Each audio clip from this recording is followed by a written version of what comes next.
L-aħwa fl-Awstralja, kull nhar ta' Erba' fid-9:20 ta' filgħaxija fuq One.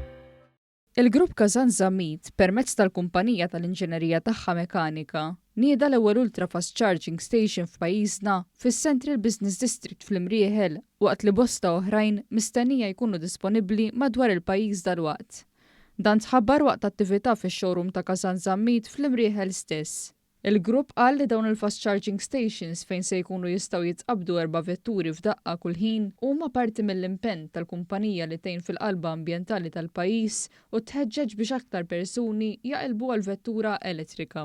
Il-kap eżekuttiv ta' Kazan Group, Mark Kazan, spjega kif ħassew il-ħtieġa li jsostnu l-infrastruttura lokali b'teknoloġija tal-ogħla kwalità li tiggarantixxi l-aktar għażla veloċi u sigura lis-sidien ta' vetturi elettriċi. Dan il-proġett qed isir b'kollaborazzjoni mal-kunsilli lokali li ntalbu jikkunsidraw postijiet effiċjenti fejn jistgħu jsiru tali charging points fil-lokalitajiet tagħhom.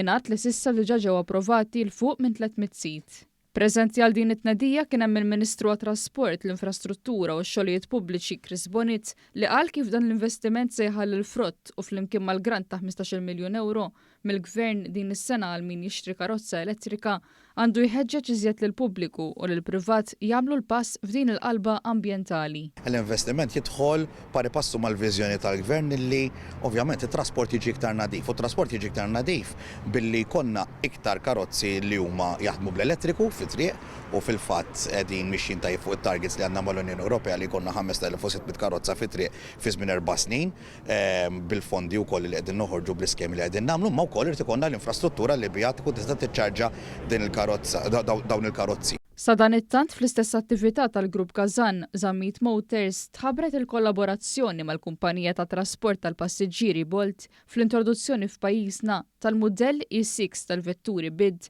li hu ddiżinjat speċifikament għal dan it-tip ta' servizz.